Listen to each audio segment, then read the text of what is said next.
Christopher, you're a disgrace to this family. Leave, you're not wanted here. Those cutting words pierced through the air, spat by my own father amidst the celebration of my brother Alex's wedding. The humiliation stung deeper as Alex remained silent, a silent accomplice to my expulsion. Anger boiled within me, ready to storm out when a plea for help interrupted my departure. A staff member, desperate in a moment of crisis, sought my aid. In that unexpected turn, my father saw me for who I truly was, and it jolted him. My name is Christopher, one of two brothers in our family. Growing up, our father, a stern lawyer, favored Alex, leaving me to perpetually chase his shadow. No moment of leisure existed in our lives. Every second was dedicated to lessons and studying. Even the simple joy of playing with friends was a luxury denied. Despite my relentless efforts to meet my father's lofty standards and match Alex's achievements, I perpetually felt inadequate, a constant disappointment to my father. The pivotal moment arrived with the entrance exam for a prestigious school, a futile attempt to win my father's approval. When I inevitably failed, my father's silence towards me solidified, his attention solely on Alex and my mother. Left to navigate the shadows of neglect, I found solace in my mother's unwavering support. But the ache persisted, exacerbated by Alex's indifference. Determined to forge my own path, I departed silently after high school, leaving only a note for my mother. Striking out on my own, I secured a job at a hotel where I could both work and live. It was there, amidst the bustling corridors and transient guests, that I found the freedom and fulfillment that eluded me at home. I get to focus on what I need to do, Christopher. Another mistake? How many times do I have to tell you? I'm sorry, I'll fix it right away. Get it together, Christopher. Michael, the hotel manager, was relentless in his expectations. As a mere high school graduate thrust into the real world, I constantly found myself on the receiving end of his reprimands. Yet, amidst the criticism, I persisted, striving to prove myself in this unfamiliar terrain. Unlike my father's harshness, Michael's feedback was constructive. His praise, when earned, fueled my determination to excel. A significant moment etched itself into my memory at the dawn of the new year, the busiest time for the hotel. After completing the requisite training, I was entrusted to work independently. That year, the influx of guests seemed greater than ever, stretching our resources to their limits. The chaos of serving dinner guests, either in the bustling dining hall or through room service, reached fever pitch. Despite being a novice, I tackled my duties with fervor, aware that my learning curve came at the expense of the hotel's smooth operation. Then, a minor crisis struck on New Year's Day. A colleague fell ill, leaving us short-staffed. I doubled down on my efforts, pushing myself beyond the mandated hours to keep the hotel afloat. Just when it seemed we had weathered the storm, disaster struck. The kitchen sink's pipe burst amidst the dinner rush, plunging us into chaos. With no plumber available on New Year's Day, the situation grew dire. Michael's frustration mirrored the mounting tension. In a moment of desperation, I stepped forward. Michael, can I try fixing the plumbing? I'll sort it out. Though met with skepticism, my offer was our only hope. With a hesitant nod, Michael relented, allowing me to take charge. Unbeknownst to many, my time at a science-focused high school had equipped me with a unique set of skills, including rudimentary plumbing knowledge. Drawing on this background, I set to work. Half an hour later, the once flooded kitchen was restored to order, the crisis averted through a combination of determination and unexpected expertise. I had somehow managed to fix the pipe, I announced breathlessly to Michael. He rushed over, turning the faucet with eager anticipation. Water gushed forth, a testament to my makeshift repair. The room erupted in smiles and praise. Great job, Christopher.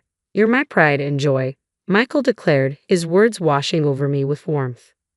Growing up under Michael's guidance had been a revelation. Together, we navigated the challenges of New Year's Day at the hotel, emerging victorious. The sense of fulfillment I experienced that day left an indelible mark, shaping the person I am today.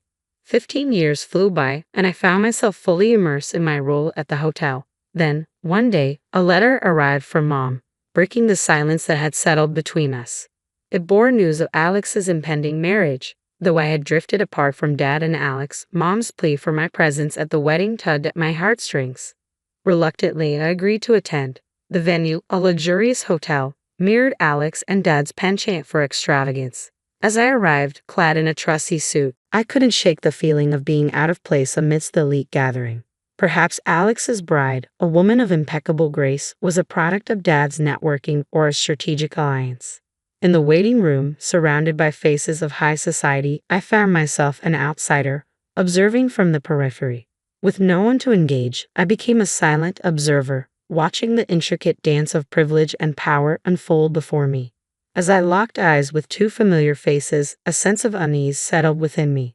His expression was unmistakably displeased. Dad and Alex approached, their presence looming over me. "Why are you here?" Dad's voice, deep and commanding, echoed through the air, stirring memories long buried. "Is it so wrong to celebrate Alex's wedding?" "Oh, by the way, congrats, Alex," I replied, trying to diffuse the tension. Alex's response was muted, his conflicted expression betraying the strain of our family dynamics. "What have you been up to all these years?" "No doubt some worthless job," and his words cut through the air like a knife, his disdain palpable. "Christopher, you shouldn't be here," he continued, his tone dripping with contempt.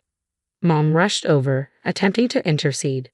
"Come on, Christopher is here to celebrate. No need to be so harsh," she pleaded, her desperation evident. But her efforts were futile, drowned out by Dad's unwavering judgment. "Enough, Mom," Dad asserted, his voice a thunderous decree. "Christopher, let me make this clear. You're a disgrace. I don't want you ruining Alex's celebration. Get out." Anger surged within me, fueled by years of neglect and rejection. I hadn't wanted to come to Alex's wedding, and yet I found myself subjected to this humiliation. "Fine, I'm leaving," I declared, my resolve firm. As I turned to exit the waiting room, a voice called out, halting my retreat. A wedding staff member approached, urgency etched on their face. "What's up?" I inquired, curiosity mingling with frustration. "It seems we have an unexpected guest for today's wedding. We're short on seats and food," they explained hurriedly, their concern evident. Everyone in the waiting room looks worried. Emily, the planner, and the parents-in-law staff, their faces etched with concern, awaited a solution. Caught between indignation and duty, I hesitated, uncertain of my next move. "I see. Is that what's going on? Emily can't handle it alone, and they're asking for my help. But what does this have to do with me?" I pondered, a torrent of grievances against Dad and Alex swirling within me. Yet amidst the resentment, memories from the past surfaced, softening my resolve. Recollections of Alex's kindness flooded my mind, the times he made space for play during our study breaks.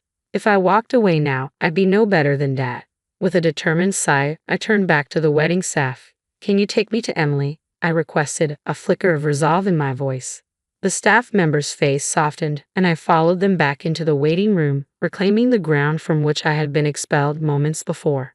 In the center of the room, Emily, Dad, and the bride's father wore expressions of concern. As I approached, Dad's eyes locked with mine, his demeanor bristling with hostility. "Why has Christopher returned?" he demanded, his tone sharp. Before he could escalate the confrontation, Emily intervened. "General Manager, please help us," she implored, her urgency palpable. Dad's shock was evident as I calmly revealed my position as the general manager of the hotel chain. Since joining the company during its nascent stages, we had expanded to hotels and wedding venues nationwide. The very hotel we stood in was under my oversight. "I think I can handle this," I assured them, dismissing Dad's protests with a wave of my hand. "Dad, I'm busy right now. We'll talk later." With a sense of purpose, I turned to Emily. "Relax, Emily. Get the seats and everything else ready. I'll take care of the food," I directed, watching as the tension ebbed from her features. "Understood. I'll leave the food to the general manager and handle the rest," she affirmed before rushing off to execute the plan. With all eyes on me, I exited the room and sought out my friend, Chef Jackson. "Hey, you in?" I called out as he emerged from the kitchen. "Christopher, what brings you here?" he inquired, his curiosity piqued. "I'm here as a guest today. My brother's wedding is happening here, but we're one meal short. Can you help?" I asked Chef Jackson, hoping for a quick fix. "Sure thing. I'll whip something up with my culinary skills," he replied confidently. "Much appreciated. I owe you dinner. Looking forward to it," I replied gratefully. After handling a few loose ends, I returned to the waiting room. The guests had already moved to the ceremony area, leaving only my parents and the bride's parents behind. As I announced the issue was resolved, relief washed over the room. "We've got an extra meal coming," I explained, seeing the tension ease from my mom's and the bride's parents' faces. My dad, however, remained conflicted, his pride evident. "Christopher, thank you so much. Because of you, the celebration can go on successfully," my dad acknowledged, his gratitude genuine. "It's all in a day's work as a general manager," I replied with a smile, leading the way into the ceremony hall. As the lights dimmed and the groom and bride made their entrance, I couldn't help but marvel at their radiant presence. The ceremony proceeded smoothly, and as mealtime arrived, I ensured everyone was served before finally exhaling a sigh of relief. With the ceremony concluded, I engaged in a heartfelt conversation with both families, sharing their gratitude towards me, especially from the bride's family, who thanked me profusely.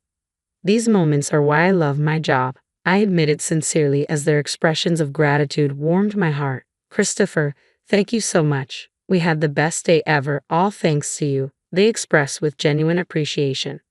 "No worries. Wishing you all the happiness in the world. Thank you so much," I replied warmly before turning to face my dad and Alex. "Christopher, you did wonderfully. Thank you," my mom praised, her words filled with pride. Dad and Alex wanted to speak with me. As Alex apologized first, expressing gratitude for my assistance, I couldn't help but smile. "As long as I could help, Alex, it's all good," I reassured him before turning to Dad, who remained silent. With a sense of closure, I accepted their gratitude, knowing that despite our differences, we could find common ground. Just then, my cell phone buzzed, signaling more work awaiting me at the hotel in the next town over. Looks like more work, but hey, I enjoy it, so no complaints. "All right, I'm off. Got work to do. You two take care," I bid farewell, ready to embrace the challenges that lay ahead. It was a realization settling in. I probably wouldn't see Alex or Dad again. With that thought lingering, I left the room without a backward glance, my steps leading me back to work. 3 days post Alex's wedding, I relished a rare day off, reclining on the sofa with a steaming cup of coffee, my moment of bliss abruptly interrupted by the doorbell's chime. Curious as to the visitor's identity, I made my way to the door, only to be met with Alex's unexpected presence.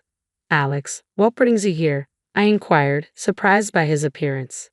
"Sorry, I got your address from Mom. Wanted to talk to you, Christopher," Alex explained, his tone tentative.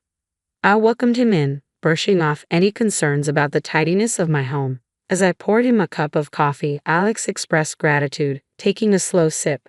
"Thank you. Smells good," he remarked, attempting a smile.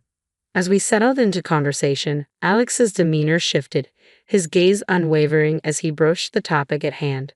The next moment he apologized, I recalled, puzzled by his sudden change in tone. "I'm really sorry for everything," he admitted, catching me off guard. Initially taken aback by his unexpected apology, I struggled to comprehend his motive for making the trip in person. "Hey, it's all right, Alex," I reassured him, attempting to alleviate any tension. But Alex wasn't done yet. With a sense of vulnerability, he began to share his innermost thoughts and feelings.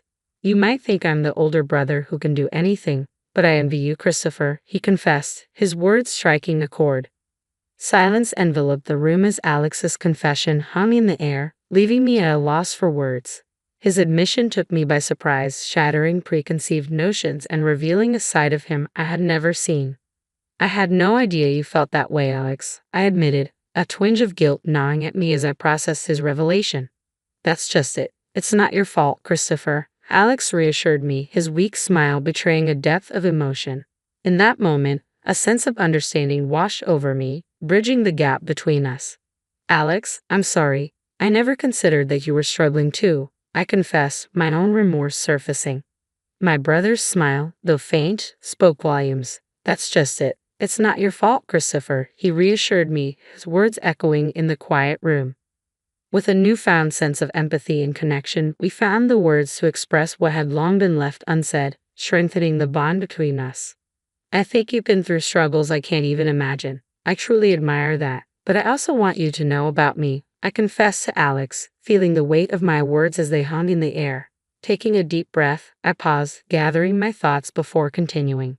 Alex listened intently, his silence encouraging me to share more. Breaking away from our parents and becoming independent wasn't easy either. The beginning was really tough, I admitted, recognizing the parallel struggles we both faced. It's true, we both have our share of hardships, Alex acknowledged, his response genuine. It was clear that he had more to say, but I found myself at a loss for words, unsure of how to offer guidance or reassurance. Unable to conjure up wise counsel, I spoke from the heart. To be honest, I think you should do what you really want to do, Alex, without worrying about Dad, I suggested, hoping to offer him some semblance of clarity amidst his inner turmoil. As Alex absorbed my words, a sense of relief washed over him. You're right, Christopher. You've helped clear up my inner turmoil. Thank you, he expressed, gratitude evident in his tone. No, thank you, Alex, for coming over, I replied sincerely, accompanying him to the door as he departed with a promise to return for coffee. A month later, a letter arrived from Alex, detailing his decision to leave behind his career as a lawyer in pursuit of his passion for glass craftsmanship. Despite facing disapproval from Dad, Alex found solace in the support of his wife and newfound motivation in his chosen path. As I reflected on Alex's journey and our evolving family dynamics, I couldn't help but feel a sense of pride in the bond between siblings. Lost in thought, the sound of my mobile phone's alarm jolted me back to reality, signaling the start of another day on the path I had chosen, in the job I had embraced.